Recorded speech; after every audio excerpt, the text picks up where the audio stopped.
오늘 본문 2절을 보면 그러므로 이스라엘 하나님 여호와께서 내 백성을 기르는 목자에게 이와 같이 말씀하시니라. 자, 그러면 오늘 본문이 무엇에 관한 이야기를 할 것인가 하는 것을 본문이 명료하게 설명하려고 하고 있죠.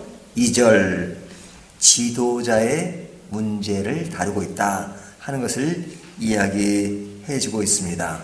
그 지도자를 목자로 비유하고 있는데요. 이 목자가 제 역할을 못하면 그 피해는 누구에게 오는 겁니까? 양들에게 오는 거죠. 그래서 1절을 보면 여호와의 말씀이니라 내 목장의 양떼를 멸하며 흩어지게 하는 목자에게 화 있으리로다 그러죠. 이 그릇된 목자는 어떤 모습을 드러내요? 양떼를 멸하며 흩어지게 한다 그러죠. 양떼를 멸하며 흩어지게 하는 이 목자, 이 사람은 정상적인 목자라고 할 수 없는 거죠. 이 사람에 대한 이야기를 지금 계속하고 있습니다. 2절 그러므로 이스라엘 하나님 여호와께서 내 백성을 기르는 목자에게 이와 같이 말씀하신다 하시면서 너희가 내 양떼를 흩어요 그것을 몰아내고 돌보지 아니하였도다. 흐트러뜨리고 돌보지 않고 몰아낸다 하는 것이죠. 그런 모습이 뭐냐? 보라 내가 너희 악행 때문에, 악행이라고 말합니다. 그러니까 바르지 못한 지도자는 악행을 행하는 겁니다. 그리고 그 안에 있는 양들을 어렵게 만들어요. 여기에 대하여 하나님은 어떻게 반응하시는가? 내가 너희 악행 때문에 너희에게 보응하리라 여호와의 말씀이라. 하나님은 그런 지도자에게 뭐 하신다고요? 보응하신다 이렇게 말씀하시죠. 그러니까 참된 목자를 만나는 것, 또 바른 지도자를 만난다는 것은 굉장히 중요한 것이란 말이죠. 그런 지도자가 아니고 바르지 못한 목자라면 그 피해가 양들에게 오는데 그 피해를 받는 양들에 대해서는 그러면 하나님은 그냥 팔짱만 끼고 계시고 내버려 두시는가? 자, 지도자는 나쁜 사람이에요. 근데 그 피해는 양들이 봐요. 그러면 지금 어려움을 겪는 양들이잖아요. 그런 것에 대해서 하나님은 목자에게만 관심 두고 양에게는 관심을 두지 않느냐? 아니라 이거죠. 하나님이 그 양들에게도 직접 관여하시고 그들을 보살피신다 이거죠. 3절을 보면 내가 내 양떼에 남은 것을 그러죠. 여기 내가는 누구예요? 하나님이시죠. 하나님이 내 양떼라고 말씀하세요. 내 양떼에 남은 것을 그 몰려갔던 모든 지방에서 모아 다시 우리로 돌아오게 하시리니 그 목자가 잘못돼서 양들을 흩어지게 했어요. 흩어지게 한 그 양들을 하나님이 어떻게 하신다고요? 다시 돌아오게 하신다 하는 겁니다. 그리고 그들의 생육이 번성할 것이며, 자, 이제 어려움을 겪었으니까, 흩었다 다시 돌아왔으니까 남은 자들 있죠. 그들이 예전보다 많지 않지만 다시 생육하게 하신다, 번성하게 하신다 하신 거죠. 4절을 보면 내가 그들을 기르는 목자들을 그들 위에 세우리니 그들이 다시는 두려워하거나 놀라거나 잃어버리지 아니하리라 여호와의 말씀이니라. 자, 이제는 새로운 목자를 세워서 그들이 놀라거나 잃어버리지 않도록 하시겠다라고 하나님이 약속하시는 거예요. 그러니까 하나님이 참된 목자에 대해서도 관심이 많지만 양들에 대해서도 관심 있고 모두에게 하나님은 관심을 가지고 그들이 바로 갈 수 있도록 이야기하고 계신 거죠. 자, 그러면서 5절 6절의 말씀은 뭐냐면 어제 이 다윗의 왕가가 몰락하는 내용을 이야기했잖아요. 그래서 이 바벨론의 포로가 되는 시드기야 왕으로 그 왕조가 끝납니다. 하지만 그것이 끝이 아니다. 5절을 보면 여호와의 말씀이니라 보라 때가 이르니 내가 다윗에게 한 의로운 가지를 일으킬 것이라. 의로운 가지를 일으킨대요. 그리고 그가 왕이 되어 지혜롭게 다스리며 세상에게에서 정의와 공의를 행할 것이며 그의 날에 유다는 구원을 받겠고 이스라엘은 평안히 살 것이며 그의 이름은 여호와 우리의 공이라 일컬음을 받으리라. 이스라엘 백성들에게 지금 나라가 망함으로 끝나지만 하나님이 새로운 왕을 세워서 그들을 보호하신다 하는 거죠. 그러니까 이제 이것이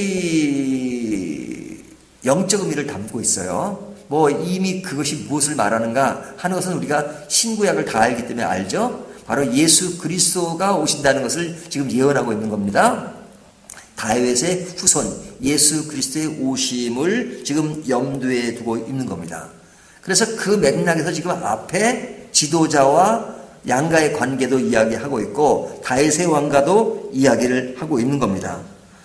그러면서 7절 이후에 나오는 말씀이 뭐냐면 그러므로 여호와의 말씀이라 보라 날이 이르리니 그들이 다시는 이스라엘 자손을 애굽에서 인도하여 내신 여호와의 사심으로 맹세하지 아니하고 이스라엘 백성들을 애굽 땅에서 이렇게 끄집어냈잖아요. 이걸 뭐라 그래요? 출애굽이라 그러잖아요. 근데 이것을 이야기하지 않고 8절 이스라엘 집 자손을 북쪽 땅 그 모든 쫓겨났던 나라에서 인도하여 내신 여호와의 사심으로 맹세할 것이며 이것은 희망의 메시지를 하는 것이죠. 지금 상황에서 말씀하시는 출애굽은 과거의 역사예요. 하지만 이제 새로운 역사가 나올 것이다. 그것은 뭐냐면 역사적인 상황으로 그대로 말하면 이들이 바벨론에 끌려가게 되잖아요. 하지만 바벨론으로부터 다시 구출해 내신다. 이거를 뭐라 그래요? 출바벨론. 출바벨론이 이루어질 것이라고 예언을 하고 있는 겁니다. 그러니까 희망의 메시지를 주고 있는 거죠. 자, 그렇다면 이런 약속을 하는 자가 누구예요? 지금 선지자 예레미야를 통해서 하시는 말씀이잖아요. 그러면 그가 하는 말에 신빙성이 있느냐 없느냐? 신빙성이 있어야 그가 참 목자라고 할 수 있죠. 그렇지 않으면 참 목자가 아니에요. 그러면 그가 참 목자이고 참다운 말씀을 하는 그 증거가 뭐냐 하는 거죠.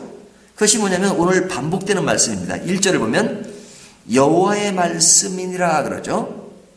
또 1절 뒤에 보면 2절 이와 같이 말씀하시니라 그러죠. 또 2절 제일 끝에 보면 여호와의 말씀이니라 그러죠. 또 4절 마지막에 보면 여호와의 말씀이니라 그러죠. 5절을 보면 여호와의 말씀이니라. 7절을 보면 그러므로 여호와의 말씀이니라. 지금 여호와의 말씀이라고 계속 반복되고 있죠. 근데 이 말을 누가 하는 거예요? 선지자가 하는 말이죠. 이거 여호와의 말씀이다. 그러니까 그가 하는 말이 신빙성이 있고 가치가 있는 것은 뭐냐면 인간 개인의 예레미야 말이라면 의미가 없어요. 자기가 막 생각나는 대로 말한다면. 하지만 참된 선지자는 어떤 사람이에요? 자기 이야기를 하는 것이 아니라 하나님의 말씀을 전하는 거죠. 이 이야기는 지금 하나님이 말씀하시는 거예요. 하나님의 말씀하는 것을 전하는 데 가치가 있는 것이지 하나님의 말씀은 그러지 않는데 자기 마음대로 지어내서 자기 생각대로 말하면 그건 참된 목자가 아닌 거죠. 왜? 인간은 가치로는 똑같아요. 양이나 목자는 똑같아요. 비유로 얘기한 것이지 인간 지도자나 뭐 마찬가지예요. 똑같은 양이에요. 하지만 지도자로서의 가치를 두는 것은 뭐냐면 하나님의 말씀을 전달하는 하나의 메신저로서 그 역할을 가지고 있는 거죠. 근데 그 메신저 역할을 안 하면 그것은 기본적인 것을 상실해버린 거죠. 왜? 인간은 다 똑같아요. 뭐 그 사람이 그 사람이죠. 하지만 그에게 가치를 부여한다면 그가 하나님의 말씀을 전달하는 메신저로서 그 역할을 충분히 감당해내는 것, 이것이 참된 목회자 상이다 하는 것을 오늘 본문이 보여주고 있는 겁니다. 그렇지 않으면 그냥 인간적인 힘, 인간적인 권력, 인간적인 파벌을 만들 수밖에 없어요. 그러니까 당파가 생기고 분열이 생기고 그러잖아요. 그리고 그냥 그 힘에 의해서 이리저리 흔들리는 목자상, 그래서 어려움을 만든단 말이죠. 왜? 하나님의 말씀이 중심이 안 되니까. 그래서 교회 내에서 가장 중요한 것은 하나님의 말씀이에요. 또 우리 교우들은 하나님의 말씀에 대한 인식이 분명합니다. 그래서 우리는 늘 하나님의 말씀에 집중하고 있는가 하는 것을 늘 생각해야 돼요. 우리가 적용 차원에서 하나님의 말씀이 바른가 바르지 않는가, 그것을 이해하려면 많은 내용이 필요하지만 아주 기본적인 것들을 좀 이해할 필요가 있습니다. 우리가 교회 가면 매일매일이 아니라 매주 또 설교를 듣잖아요. 또 우리 새벽기도 또 매일 설교를 듣잖아요. 그럴 때마다 이 말씀이 제대로 된 말씀인가를 생각하는 그 기준점, 이것이 뭐냐? 그 말씀의 주제가 그 본문에서 나왔느냐를 봐야 돼요. 성경은 읽어놓고 딴 얘기하면 그것은 뭐 딴 얘기가 뭐 성경의 전체 사상에서 이탈되지 않는 내용이면 그래도 그나마 다행인데, 그러면 성경을 매일 읽을 필요가 뭐 있어요? 성경은 늘 다양하게 우리에게 말씀하시는데, 그러니까 늘 염두에 두고는 그 말씀이 성경에서 나오고 있는가, 그 본문의 주제가. 또 주제뿐만 아니라 주제는 성경에서 나왔어요. 근데 그 주제를 논리적으로 펼쳐가는 모든 과정 얘기는 성경의 이야기가 아니에요. 그 본문의 이야기가 아니에요. 다른 걸 갖다 그냥 다 뭐 이것저것 갖다 붙여요. 그러면 이것도 바른 말씀의 모습은 아니에요. 주제가 본문에서 나와야 된다면 그 본문이 논리적으로 흘러가는 그 모든 논리, 그것도 본문에서 나와야 돼요. 그러니까 바른 설교는 설교하는 목사를 한번 쳐다보고 성경을 한번 쳐다보고 자꾸 봤다 밑에 봤다 그래야 돼요. 성경 말씀에서 이탈한 그냥 뭐 재미있는 얘기 하는 것은 그냥 달콤할지는 모르지만은 그러나 그것은 우리의 어떤 진정한 영적 양식이 될 수 없어요. 또 하나는 그 말씀이 문맥에서 나왔는가. 문맥에서 나오지 않으면 그냥 글자만 가지고 그냥 계속 뭐 글짓기 하듯이 하는 말씀은 정당한 말씀이 아니에요. 그 말씀이 본문의 문맥 속에서 그 말씀의 흐름대로, 그리고 그것에서 뽑아낼 수 있는 명확한 주제가 될 때 그것이 바른 말씀이라고 할 수 있습니다. 물론 이것이 다 아닙니다. 그래서 가장 기본적인 것을 생각하는 하나의 일면을 말씀드린 거예요. 자, 그렇다면 완전한 지도자는 누구십니까? 말씀하시는 분이죠.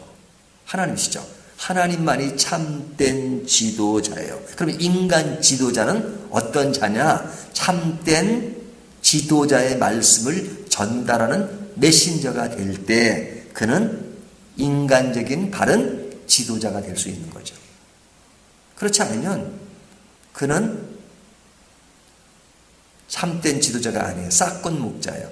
그러면 양들을 다 흐트러게 만들고 어렵게 만드는 것이 됩니다. 오늘 이 말씀 가지고 참된 지도자이 누구냐? 근데 그 지도자상을 적용할 때는 꼭 목사에게만 적용하는 것이 아니라 여러분 개인도 다 상황에 따라 지도자가 되잖아요. 내가 그런 길을 가고 있는가 다시 한번 생각하시면서 참된 목자의 길을 가는 저와 여러분 되시기를 주님의 이름으로 축원합니다.